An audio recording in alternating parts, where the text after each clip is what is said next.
ስኬት ባንክ የሚባል ባንክ አለን ለካ ረስቼዋለሁ። ክልል ላይ ብዙም ስለማይታወቅ የአዲስ አበባ ካልሆነ በስተቀር የክልል ሰዎች ብዙም አያውቁትም። ይሄ ባንክ ለካ አዲስ ብድርና ቁጠባ ተቋም ነው ወደ ስኬት ያደገው እና በህይወት አጋጣሚ በስራ አጋጣሚ ከዚህ ባንክ ጋር የሚያገናኘኝ ስራ አለና ፒያሳ ጥቃቅንና አነስተኛ ማደራጀት ስራ ውስጥ ሰርቻለሁና በጣም ብዙ ነገሮች እዛ ከሰራውባቸው ደስ ከሚሉኝ እንደው በህይወቴ ቁም ነገር ሰራ በባል ልጠቅስ የምችለው ስራ እዛ ነው የሰራሁትና እነዚህ ትናንሽ ማህበራት ደግሞ እርስ በርስ በጣም ጥርጣሬ ያለባቸው የገንዘብ ጉዳይ ስለሆነ እርስ በርስ አይግባቡም። በተለይ ደግሞ የሰራተኛ ሰፈርና የዶሮ ማነቂያ ሰዎች ሲያወሩ መደማመጥ የሚባል ነገር የለምና በቃ እነዚህን ሰዎች ሂድና ገላገላቸው ተብዬ አቅሙም ስለነበረኝ ሄድኩ ማለት ነው። ተልኬ መጀመሪያ ሊቀመንበሩን ማነጋገር ነበረብኝና የሜሪ አርምዴ ፓርኪንግ ሜሪ አርምዴ እዛ አካባቢ የተወለደች ነች። እንግዲህ ለሷ ማስታወሻ ተብሎ ነው በሷ ስም ያ ፓርኪንግ እንትን ያለውን የሰጠ አይደለም የሚባለው። ከዛን ሄጄ ሳናግረው ነገሮቹን ጨረስናቸውና በስተመጨረሻ ለምንድነው ግብር የማትከፍሉት አልኩት። 30% የምንከፍለውስ በየቀኑ እኮ ከምንሰበሰበው ፓርኪንግ ላይ 30% እየከፈልን ነው። ለማን ነው የምከፍሉት? ለአዲስ ብድርና ቁጠባ ተቋም። አዲስ ብድርና ቁጠባ ተቋም ከመቼ ወዲህ ነው ግብር ሰብሳቢ ያደረገው? ማን ነው ውክልና የሰጠው? ይሄ 30% ከጥቃቅንና አነስተኛ ወደ አነስተኛ የምታርጉበት ነው እንጂ ግብር አይደለም ብዬ ትክክለኛውን ነገር ነገርኩት። ለካ እነሱ እኔ ከመግባቴ በፊት ለማህበራት ያስረዷቸው ግብር ነው ብለው ነው 30%ን እንትን የሚሉት። ማህበራቱም በዛ ነው አምኖ ቁጭ አሉት።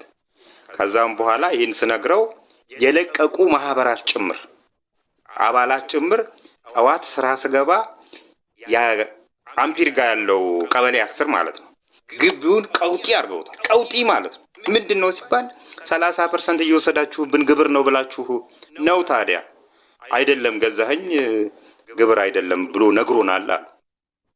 ከዛን ተጠራው መድረክ ካቢኔ ጠሩኝ። ወደ ፓርላማ ነገር አላችሁ ጠሩኝና ለምን እንዲህ ታደርጋለህ ምናምን ሲሉኝ ትክክለኛውን ቁጭ አድርጌ ነገርኳቸው። አይደለም ከዛም በኋላ ገብቷቸዋል ይመስለኛልና በስተመጨረሻ ብሩን ላለመስጠት ሲል እኔን ጸረ ሰላም ተብዬ ባዚዎች ነገር ብዙ ጊዜ የምከሰስባት ነችና ጸረ ሰላም ጸረ ልማት ባዚ የማያውቁ ሰዎች እዛ የሆኑ የድድብና አክሊል የተሸከሙ ሰዎች ናቸው እዛ የነበሩትና በጊዜው ይሄን ከማለት ውጪ ሌላ ሊሉኝ አይችሉምና ሜቢ ስኬት ባንክ እንደዚህ 30%ን ይዘነው ወደ ስኬት ባንክ ያደከው ወይስ ለማህበራቱ መልሰሃል የሚል ጥያቄ ለዛሬ ላንሳ። ብሔራዊ ባንክ የፋይናንስ መረብ ደህንነት፣ ፌዴራል ፖሊስ እና የደህንነት ሰዎች በጋራ በመሆን እነዚህን ከ112 በላይ የሌባ መንጋ ያዝናሉ። ከነዚህ የሌባ መንጋ ጋር ግንኙነት ያላቸው 512 የባንክ አካውንቶችን ዘግተናል አሉ። እንግዲህ የሌብነት ሀገራችን ላይ ያለው የሌብነት ጥልቀት ነው ግልጥ አርጎ የሚያሳየው። ሀገር ወርቅ ሸጣ ዶላር ታመጣለች፣ ቡና ሸጣ ዶላር ታመጣለች። በቀላሉ እነዚህ ሰዎች ያሸጋግሩታል ማለት ነው። ከዚህ ውስጥ ቻይናውያን እንዳሉ ተገልጿል። ቻይናውያን ብቻ አይደሉም፣ በጣም ብዙ የውጭ ሀገር ዜጎች አሉ። የሀገራችን ዜጎች ውጭ ሀገር ሄደው ለመስራት ስንት ፍዳ ያሉ፣ በኤጀንሲዎች ፍዳ ያሉ፣ በህገወጥ መንገድ የሚሄዱት በደላሎች ፍዳ ያሉ። የኛ ሀገር ዜጎች ደግሞ ከውጭ ሀገር ሰው አስመጥተው ሀገራችንን ያስበሏታል። አብረን እንስረቃት። የአባት ቤት ሲዘረፍ አብረ ዝረፍ አይደለም የሚባለው? አብረው እንዲዘርፉ እነዚህ ቻይናዎች ከ12 በላይ ቻይናዎች ያየው መሰለኝ እዚህ ውስጥ። እንግዲህ ከዚህ ገንዘብ ዝውውር ውስጥ የነበሩ ህጋዊ ፍቃድ ሰጥቷቸው ራሱ አሁን ሀገር ውስጥ እየሰሩ ያሉት እነዚህ አካላት በቅጡ ታይተዋል።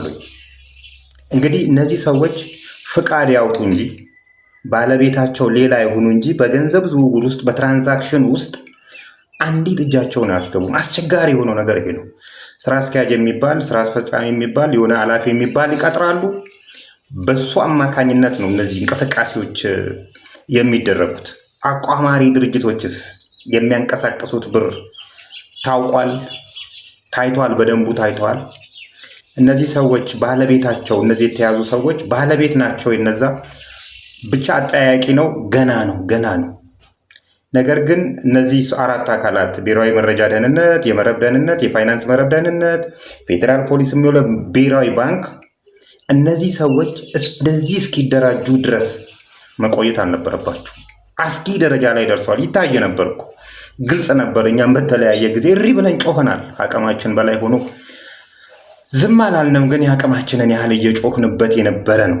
ቆይቷል። ይህንን እንትን ከጀመር አሁንም የሚታዩ ራሱ ብሔራዊ ባንክ ፍቃድ የሰጣቸው ገንዘብ አስተላላፊዎች፣ ገንዘብ መንዛሪ ነን የሚሉ ክሪፕቶ ከረንሲን የሚነግዱ የተለያዩ በገንዘብ ዙሪያ ላይ እንቅስቃሴያቸው ምን ይመስላል፣ በብሔራዊ ባንክ ቁጥጥር ስር ነው ወይ ያለው የሚለውም ሌላ አጠያቂ ናቸው።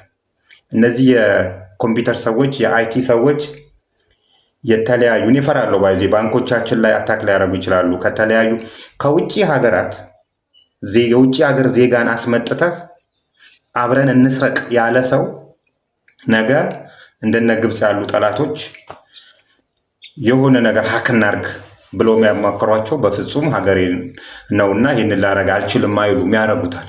እፈራለሁ በእንደዚህ አይነት ሁኔታ። የአይቲ ኦዲትም ኢትዮጵያ ውስጥ በጣም ደካማ ነው። ገና ዳዴ እያለ ያለ ነው። የቴክኖሎጂ የሚደረጉ የገንዘብ ትራንዛክሽኖች በጣም ሰፊ ናቸው። ነገር ግን የአይቲ ኦዲቱ በጣም ደካማ ነው። ይሄ የብሔራዊ ባንክ ድክመት ነው የሚያሳየው። ስለዚህ የተጀመረው ነገር ጥሩ ነው። ገና ነው፣ ስሩበት። ገና ነው። ሀገራችን በጣም አደጋ ላይ ነው ያለችው። የሌባ መንጋ ወረዋታል። ጥሩ ማሳያዎች ናቸው እነዚህ የታዩ ያሉ ሰዎች እና አንደኛው በርቱ ለማለት ነው። 2 አትዘናጉ። ገና ሳያድጉ በእንጭጩ ነው መቅጨት። ከስር ካልተቀጩ እንትና ሊቆም የሚችልበት እንትን የለም። በተጨማሪ ፍርድ ቤት አካባቢ ያላችሁ ሰዎች፣ ዳኞች ለመፍረድ አትቆጥቡ፣ ጫኑባቸው። በቃ ይሄ ካልሆነ በስተቀር አይሆንም። 40 ሚሊዮን 100 ሚሊዮን በቢሊዮን የሚቆጠር ብሮችን ከሀገራችን ላይ ከዘረፍኩ በኋላ 8 ዓመት 7 ዓመት 4 ዓመት ብታሰር ምንም አይደለም። ነገ ተፈትቼ እሰራዋለሁ።